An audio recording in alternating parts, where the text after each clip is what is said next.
സിറാജുൽ ഉലൂം എന്ന് പറയുന്ന ഒരു മുസ്ലിം സ്കൂളിലെ അധ്യാപിക വാട്സ്ആപ്പ് ഗ്രൂപ്പിൽ ഓണം ആഘോഷിക്കുന്നതിനെ പറ്റി ഇട്ട ഒരു ഓഡിയോയാണ് ഇപ്പോൾ സമൂഹ മാധ്യമങ്ങളിൽ ഭയങ്കരമായിട്ട് വൈറലാവുന്നത്. അവർ പറഞ്ഞിരിക്കുന്ന കാര്യം ചുരുക്കത്തിൽ പറഞ്ഞാൽ ഇങ്ങനെയാണ്: ഓണം എന്ന് പറയുന്നത് മുസ്ലിം കുട്ടികൾ, നമ്മുടെ കുട്ടികൾ എന്നാണോ പറയുന്നത്, അതിലേക്ക് ഞാൻ വരാം.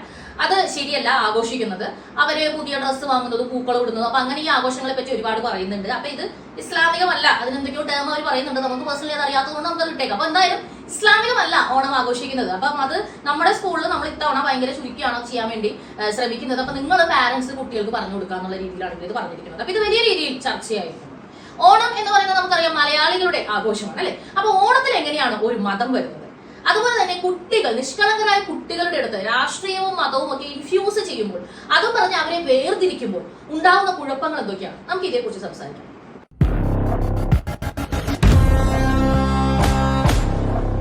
വിഷയത്തിലേക്ക് വരുന്നതിന് മുമ്പായി സംഭാവനകളുടെ കാര്യം ഒരിക്കൽ കൂടി ഓർമ്മിപ്പിക്കുകയാണ്. പബ്ലിക് ഒപ്പീനിയൻ ഇപ്പോൾ മുന്നോട്ട് പോകുന്നത് പ്രേക്ഷകരായ നിങ്ങൾ നൽകുന്ന സംഭാവനകൾ കൊണ്ടാണ്.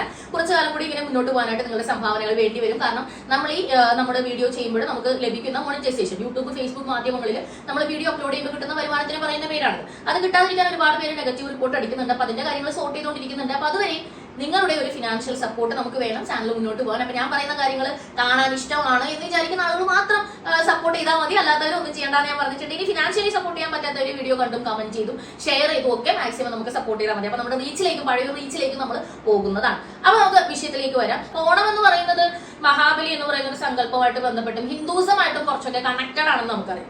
അപ്പൊ ഇത് ഹിന്ദുസമായിട്ട് കണക്റ്റഡ് ആകുമ്പോൾ ഇത് മതപരമാണെന്നും മതപരമായിട്ടുള്ള ചില മറ്റന്യമതസ്ഥരുടെ കാര്യങ്ങളൊക്കെ ആചരിക്കാത്ത മതങ്ങളിൽ ഇതൊരു പ്രശ്നമാണ് എന്ന രീതിയിലുള്ള ഒരു ടോക്ക് ഇന്നല്ല പണ്ടുകാലം മുതലേ ഉണ്ട്. ഇപ്പൊ ഒരുപാട് പേരുടെ കമന്റുകൾ കണ്ടാൽ തോന്നും ഇന്നൊരു ദിവസമാണ് ഒരു ടീച്ചർ വന്ന് ഇങ്ങനത്തെ കാര്യങ്ങൾ പറഞ്ഞു. ഇവരൊന്നും മനസ്സിലിതില്ലെന്ന് എല്ലാവരുടെയും മനസ്സിലുണ്ട്. അതായത് ഈ വക മതങ്ങളൊക്കെ പിൻപറ്റുന്ന ആളുകളുടെ ഉള്ളിലുള്ള ഒരു സംഗതിയാണ്. ഇപ്പൊ ക്രിസ്ത്യാനികളിൽ നോക്കിക്കഴിഞ്ഞിട്ടുണ്ടെങ്കിൽ ഇപ്പൊ എന്തൊക്കെ വിഭാഗത്തിലുള്ള ആളുകളെ നോക്കിക്കഴിഞ്ഞാൽ നിങ്ങൾക്കറിയാം, ഒരു ക്രിസ്മസ് കേക്ക് കൊടുത്താൽ പോലും അവർ കഴിക്കില്ല. അവർ വിഗ്രഹത്തിൽ അർപ്പിച്ചത് ഒന്നും കഴിക്കില്ല എന്നാണ് നിഷേധപരമായിട്ട് നമ്മൾ കൊടുത്തു കഴിഞ്ഞാൽ ചിലപ്പോൾ വലിച്ചെറിയുന്ന, എനിക്ക് അങ്ങനെ അനുഭവം ഉണ്ടായിട്ടുണ്ട് കേട്ടോ, വലിച്ചെറിഞ്ഞിട്ടുണ്ട്. ഞങ്ങളിത് കഴിക്കില്ല, ഇത് ക്രിസ്തീയമല്ല എന്ന് പറഞ്ഞുകൊണ്ട് അവർ പ്രതികരിച്ച രീതിയാണ്. എല്ലാവരും അങ്ങനെയാണെന്നല്ല പറയുന്നത്, ഒരാൾ പ്രതികരിച്ച രീതിയാണ്. അപ്പൊ ഇത് മനസ്സിലുള്ള ആളുകൾ ഒരുപാടുണ്ട്. ഒരു കുട്ടീനെ സ്കൂളിലേക്ക് വിടുന്ന സമയത്ത് അവിടെ ഇതുപോലുള്ള നമ്മുടെ മതത്തിന് പറ്റാത്തത് ആചരിക്കേണ്ടി വരുന്നു. അപ്പൊ ജീവിതം മുഴുവൻ മതത്തിലായി പോയിരിക്കുന്ന വ്യക്തികൾ ഒരുപാടുണ്ട്. ഈ ഒരു അധ്യാപിക മാത്രമല്ല, നമ്മൾ ഇത് നോക്കിയാൽ നമുക്കറിയാം ഒരു മുസ്ലിം സ്കൂളാണ്. അപ്പൊ ഒരു മുസ്ലിം സ്കൂളിന് ഓണം പോലെയുള്ള ആഘോഷങ്ങൾ വേണോ വേണ്ടിയോ എന്നുള്ള നിയമങ്ങൾ എന്തെങ്കിലും ഉണ്ടോ എന്നൊന്നും നമുക്കറിയില്ല. പക്ഷെ കാന്തപുരം പോലുള്ള ഒരു ഓണത്തിന്റെ ഒക്കെ അവധി ചുരുക്കണം എന്ന രീതിയിലൊക്കെ പ്രസ്താവനകൾ ഇറക്കിയതൊക്കെ ഇതിലൂടെ നമുക്ക് ചേർത്ത് വായിക്കാം. അപ്പൊ ഞാൻ പറയുന്നത്, ഒരു മതേതര രാജ്യത്ത് ജീവിക്കുന്ന സമയത്ത് നമ്മളുടെ മതം പിന്തുടരാൻ അല്ലെങ്കിൽ അതൊക്കെ പാലിക്കാൻ നമുക്ക് അവകാശമുള്ളതുപോലെ തന്നെ മറ്റുള്ള ആളുകൾക്കും അവകാശം ഉണ്ടെന്നുള്ളത് എടുത്തെടുത്ത് നമ്മൾ പറയുന്ന സംഗതിയാണ്. അതുപോലെ തന്നെ ചില പ്രാദേശികമായിട്ടുള്ള ഫെസ്റ്റിവലുകൾ, അതുപോലെ ഒന്നാണ് ഓണം എന്ന് പറയുന്നത്. പണ്ട് കാലം മുതലേ എന്ന് പറഞ്ഞാൽ ഇപ്പൊ എനിക്ക് ഓർമ്മ വെച്ച കാലം മുതലേ പറയാൻ പറ്റുള്ളൂ, ഓണം എന്ന് പറയുന്ന ഒരു ആഘോഷം ഇവിടെ ഉണ്ട്. അപ്പൊ നമ്മൾ സ്കൂളിൽ പഠിക്കുമ്പോൾ നമ്മളൊരു ഹോപ്പ് എന്താ, 10 days ക്രിസ്മസിനും 10 days ഓണത്തിനും നമുക്കൊരു അവധി കിട്ടുന്നു എന്നുള്ളതാണ്. അപ്പൊ നമ്മൾ ഇതിലേക്കാട്ടും വലുതായിട്ടൊന്നും ഒരു കുട്ടിക്ക് അന്നത്തെ കാലത്തൊന്നും ഇതൊന്നും ചിന്തിക്കേണ്ടി വന്നിട്ടില്ല. വേറെ ഒന്നിനെയും പറ്റി ബോധേഡായിട്ടില്ല. ഓണത്തിന്റെ എന്താണ് സെലിബ്രേഷൻ ഉണ്ട്, ഓണം സെലിബ്രേഷൻ, ഇതൊക്കെ സെലിബ്രേറ്റ് ചെയ്യാൻ ഒരു കാര്യമായിട്ടാണ് കണക്കാക്കുന്നത്. സെലിബ്രേഷൻ ഉണ്ട്, അപ്പൊ അതിന്റെ ഡ്രസ്സ് വാങ്ങണം. നമ്മളെ വീട്ടിൽ നിന്നും, ഞാൻ ബേസിക്കലി ക്രിസ്ത്യാനിയാണ്, എന്റെ അമ്മയൊക്കെ ഡ്രസ്സൊക്കെ വാങ്ങിച്ചിട്ടാണ് ചെയ്യുക, അല്ലാതെ വേറെ ഒന്നും പറഞ്ഞ് കേട്ടിട്ടില്ല. അപ്പൊ അങ്ങനെ ഉള്ള ഒരു മതം അല്ലെങ്കിൽ അങ്ങനത്തെ ഒരു കഠിന മതചിന്തയുള്ള ആളുകൾ ഇവിടെ ഉണ്ട്. അപ്പൊ അങ്ങനെയുള്ള ചിന്ത ശരിക്കും പറഞ്ഞാൽ കുട്ടികളെ ഇൻഫ്ലുവൻസ് ചെയ്യുന്നത് അല്ലെങ്കിൽ കുത്തിവെക്കുന്നത് ഒരു രീതിയിൽ നമുക്ക് അംഗീകരിക്കാൻ കഴിയില്ല. ഇതിപ്പോ മുസ്ലിം കുട്ടി ഇത് ചെയ്യരുത് എന്ന രീതിയിൽ ഒരു അധ്യാപിക തന്നെ പറയുമ്പോൾ, ഒരു അധ്യാപിക ഒന്നെങ്കിൽ മതം പഠിപ്പിക്കണം, അല്ലെങ്കിൽ നമ്മൾ ഈ പറയുന്ന സിലബസ് പഠിപ്പിക്കണം. ഇതിൽ ഏതെങ്കിലും ഒന്നേ പഠിപ്പിക്കാൻ പറ്റുള്ളൂ. ഡിവൈഎഫ് ഇതിനെതിരെ പരാതി കൊടുത്തു എന്ന് പറയുമ്പോൾ അവർ പ്രതിഷേധിച്ചതിന്റെ മികച്ച രൂപമാണ്. ഇങ്ങനെ തന്നെയാണ്, പരാതി തന്നെയാണ് കൊടുക്കേണ്ടത്, അല്ലാതെ വേറെ ഒന്നല്ല കൊടുക്കേണ്ടത്. അപ്പൊ പരാതി കൊടുത്തു, ഇവർക്കെതിരെ നടപടി എടുക്കും. ഈ നടപടി എവിടെ വരെ പോകുന്നതാണ് എനിക്ക് അറിയേണ്ടത്. കാരണം ഒരു സ്കൂളിൽ ഒരു പൂജ നടത്തിയപ്പോൾ വലിയ രീതിയിൽ ഇവിടെ വന്ന കോൺഫ്ലിക്റ്റ് നമുക്കറിയാം. അത്രത്തോളം ഒക്കെ ഈ നടപടി പോകുന്നു നിങ്ങൾക്ക് തോന്നുന്നുണ്ടോ? അതുപോലെ തന്നെ ഇതിന്റെ പാരലൽ വേർഡ്, അതായത് കേരളത്തിന്റെ വേറൊരു ഭാഗത്ത് ഒരു വോയിസ് പുറത്തു വന്നത് മുസ്ലിം കുട്ടികളെ ഓണാഘോഷത്തിൽ പങ്കെടുപ്പിക്കേണ്ടതാണ്. അത് വേറൊരു അധ്യാപിക. അപ്പൊ ഇങ്ങനെ എന്താ പറയുക, ഒരു തലമുറയെ ഉയർത്തിക്കൊണ്ടുവരേണ്ട അല്ലെങ്കിൽ വാർത്തെടുക്കേണ്ട ആളുകൾ ജാതീയമായി ചിന്തിക്കുമ്പോൾ, മതപരമായിട്ട് ചിന്തിക്കുമ്പോൾ അതിനെയൊക്കെ അവിടെ നിന്ന് വെട്ടേണ്ടത് വളരെയധികം അത്യാവശ്യമാണ്.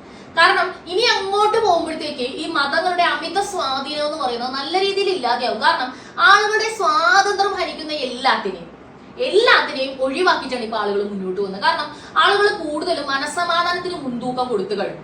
അപ്പൊ നിങ്ങൾ അത് ചെയ്യരുത്, നിങ്ങൾ ഇത് ചെയ്യരുത്, ഇത് ചെയ്യരുത് എന്ന് പറഞ്ഞുകൊണ്ട് വരുന്നത് ആരായാലും അത് ആളുകൾക്ക് ഇഷ്ടപ്പെടാതെ ആയിരിക്കും. അപ്പം ഇത് ഈ മതത്തിൽ തന്നെ ജനിച്ച് അല്ലെങ്കിൽ അതിലിങ്ങനെ കുതിർത്ത് വെച്ചതുപോലെ വളർന്നു വന്ന വ്യക്തികളെ സംബന്ധിച്ചല്ല ഞാൻ പറയുന്നത്. അങ്ങനെയുള്ളവർക്ക് മാത്രമാണ് ഇതൊക്കെ ഒരു പ്രശ്നമായിട്ട് കണക്കാക്കപ്പെടുന്നത്. എന്തൊക്കെയാണ് പ്രശ്നം? ഭക്ഷണത്തിലും ഇടുന്ന ഡ്രസ്സിലും അല്ലെങ്കിൽ എന്താ പറയുക താടിയിൽ വരെ എല്ലാ കാര്യത്തിലും മതം മിക്സ് ചെയ്ത് ചിന്തിക്കുന്നത് വരെ മതം കലർത്തി.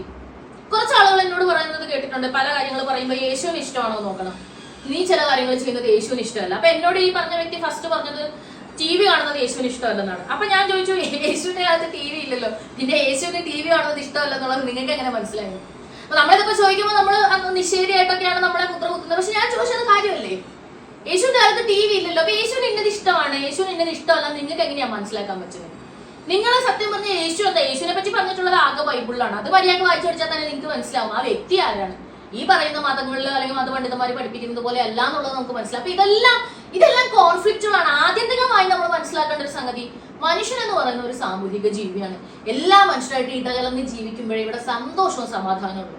നിങ്ങളൊന്ന് ആലോചിച്ച് നോക്കുക, നിങ്ങളൊരു വണ്ടിയായിട്ട് പുറത്തേക്ക് ഇറങ്ങുന്നു, ഓപ്പോസിറ്റ് ഒരു വണ്ടി വരുന്നു, പെട്ടെന്ന് രണ്ടുപേരുടെ ശ്രദ്ധയിൽ അവിടെ ഒരു എക്സാം പോയി, പക്ഷെ ഒരസിയില്ല. നിങ്ങൾ പുറത്തേക്ക് രണ്ടുപേരും ഡോർ തുറന്നിറങ്ങി, രണ്ടുപേരും ദേഷ്യത്തിൽ അങ്ങോട്ടും ഇങ്ങോട്ടും വഴക്കുണ്ടാക്കി, വാതിലടിച്ച് രണ്ടുപേരും പോയി. എത്ര നേരം നിങ്ങൾക്ക് ആ ഫ്രസ്ട്രേഷൻ നിൽക്കും രണ്ടുപേർക്കും? ഇതന്നെ നിങ്ങളൊന്ന് റീവൈൻഡ് ചെയ്ത് നോക്കുക. അബദ്ധത്തിൽ ഇതുപോലെ ഒരസാൻ പോയി, പക്ഷെ ഒരസിയില്ല. രണ്ടുപേരും പുറത്തേക്ക് ഇറങ്ങി സോറി പറഞ്ഞു, സോറി എന്തെങ്കിലും പറ്റിയോ?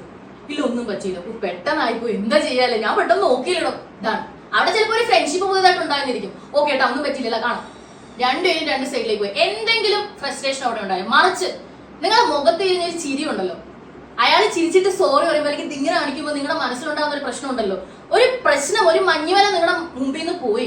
നിങ്ങളത് അനുഭവിച്ചറിയുന്ന ഒരു വ്യക്തിയാണെങ്കിൽ നിങ്ങൾ ഈ കോൺഫ്ലിക്റ്റുകൾ പോയി തലവെച്ച് കൊടുക്കില്ല. അതാണ് ഞാൻ പറഞ്ഞത്, സമാധാനം മുൻനിർത്തുന്ന ഒരു വ്യക്തിയാണെങ്കിൽ ചിലപ്പോൾ എന്റെ ദൈവത്തിന് ഇഷ്ടമല്ല ഇത് കഴിക്കുന്നത്, ഞാൻ അങ്ങനെയാ പഠിച്ചെന്ന് വെച്ചോ, എന്റെ മുമ്പിൽ നിന്ന് തരുന്ന ഒരു മനുഷ്യനല്ലേ, ഞാൻ അത് മേടിച്ചിട്ട് വളരെ സന്തോഷം തന്നതിന് എന്ന് പറഞ്ഞിട്ട് അയാൾ അങ്ങോട്ട് പോകുമ്പോൾ ഇങ്ങോട്ട് മാറ്റി വെച്ചാൽ പോലും ആ മനുഷ്യൻ അറിയാൻ പോകണ്ടോ? ആ മനുഷ്യൻ മുറിപ്പെടാൻ പോകുന്നുണ്ടോ? കഴിച്ചോ ഇല്ലയോ എന്ന് അയാൾ അറിയുന്നുണ്ടോ? മനുഷ്യരെ നേടാൻ കഴിയാതെ എന്ത് ദൈവവിശ്വാസം ഉണ്ടായിട്ട് എന്ത് കാര്യം എന്നാണ് ഞാൻ ചോദിക്കുന്നത്. യേശു പോലും പറഞ്ഞത്, നിങ്ങൾ എന്റെ സഹോദരന്മാർക്ക് ചെയ്യുന്നതൊക്കെ എനിക്കാ ചെയ്യുന്നത്. അപ്പൊ നിങ്ങൾ മനുഷ്യരെ സ്നേഹിക്കുമ്പോഴാണ്, മനുഷ്യരോട് പോയിട്ട് ഞാൻ പറഞ്ഞ നല്ല കാര്യങ്ങൾ പറയാനാണ് പറഞ്ഞത്. അപ്പൊ അങ്ങനെ പറയുമ്പോൾ ക്രിസ്തു മതത്തിൽ നിന്നും ഒക്കെ ഏതാണ്ടൊക്കെ അബ്സോർബ് ചെയ്തിട്ടുള്ള ഒരു മതമാണ് മുസ്ലിം മതം എന്ന് പറയുന്നത്. അപ്പൊ ഈ സെയിം കാര്യങ്ങളൊക്കെ അവിടെയും ബാധകമല്ലേ? അവരും ഈസാ നബി എന്ന രീതിയിൽ ഒരു പ്രവാചകനായിട്ട് യേശുവിനെ അംഗീകരിക്കുമ്പോൾ പോലും അദ്ദേഹം പറഞ്ഞിട്ടുള്ള കാര്യങ്ങളൊക്കെ അവർക്കും ബാധകമല്ലേ? അല്ലെങ്കിൽ ഏത് മതത്തിലാണ് അങ്ങോട്ടും ഇങ്ങോട്ടും എന്താ പറയാ, ഈ വെട്ടിപ്പിടിച്ചാൽ മാത്രമാണ് സമാധാനം ഉണ്ടാവുക എന്നുള്ള എഴുതി വെച്ചിരിക്കുന്നത്. അപ്പം ഈ ഓണം എന്നൊക്കെ പറയുന്നത് ശരിക്കും പറഞ്ഞാൽ നമ്മുടെ കേരളത്തിന്റെ ഒരു ഇതായിട്ട് മാത്രം കണ്ടാൽ മതി. പൊതുവായിട്ടുള്ള ഒരു ഫെസ്റ്റിവലിന് ഒരു ലീവ് കിട്ടിക്കഴിഞ്ഞാൽ കഴിക്കും, വീട്ടിൽ പോയി ലീവ് എടുത്ത് വീട്ടിൽ പോയി ആഘോഷിക്കണമെന്ന്.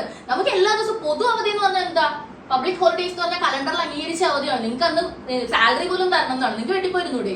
എന്താ നിങ്ങൾക്ക് നഷ്ടം? ഏത് ദൈവമാണ് നിങ്ങൾ മറ്റൊരു മനുഷ്യന് പരിഗണന കൊടുത്തതിന്റെ പേരിൽ നിങ്ങൾക്ക് സ്വർഗ്ഗം ഇല്ല, നിങ്ങൾ നശിച്ചു പോകും എന്ന് പറയുന്നത് ഏത് ദൈവമാണ്? ഒരു ദൈവവും പറയില്ല. കാരണം ആത്യന്തികമായി പറയുകയാണെങ്കിൽ എല്ലാ മനുഷ്യരും ദൈവം സൃഷ്ടിച്ചതാണെങ്കിൽ ദൈവം സൃഷ്ടിച്ചതായിരിക്കണമല്ലോ. അപ്പൊ എല്ലാ മനുഷ്യരും ഒരു ദൈവത്തിന്റെ തന്റെ മക്കളാണ്, പല പല പേരുകളിൽ അറിയപ്പെടുന്നതായിരിക്കാം. ഈ ഒരു സങ്കല്പത്തെ തള്ളിക്കളയാതെ തന്നെ നമുക്ക് ഇവിടെ ജീവിക്കാൻ പറ്റില്ലേ? വളരെ നല്ല രീതിയിൽ ജീവിക്കാൻ പറ്റില്ലേ? അപ്പൊ ഇങ്ങനെയുള്ള കാര്യങ്ങൾ ചെയ്യുന്നവരെ ഒറ്റപ്പെടുത്തുമ്പോൾ പോലും നമ്മളും അതൊക്കെ ആവർത്തിക്കാതിരിക്കാൻ വേണ്ടി നോക്കണം. കേസ് കൊടുത്തത് വളരെ നല്ല കാര്യമാണ്. ഇനി ഒരിക്കലും ഇവരുടെ വായിൽ നിന്ന് ഇത്തരത്തിലുള്ള വാക്കുകളൊന്നും വരാൻ പാടില്ല. ഒരിക്കലും ഒരു അധ്യാപിക മതം, രാഷ്ട്രീയം ഇതുപോലുള്ള കാര്യങ്ങളിൽ ബയസ്ഡ് ആവാൻ പാടില്ല. അതുപോലെ തന്നെ ഇവരുടെ വാക്കുകളിൽ നമ്മുടെ കുട്ടികൾ എന്ന് പറയുന്നത് അവരുടെ മതത്തിൽപ്പെട്ട കുട്ടികളെയാണ്. അപ്പൊ ഒരു അധ്യാപികയ്ക്ക് അവരുടെ മുന്നിലിരിക്കുന്ന എല്ലാ കുട്ടികളും നമ്മുടെ കുട്ടികളായിരിക്കും.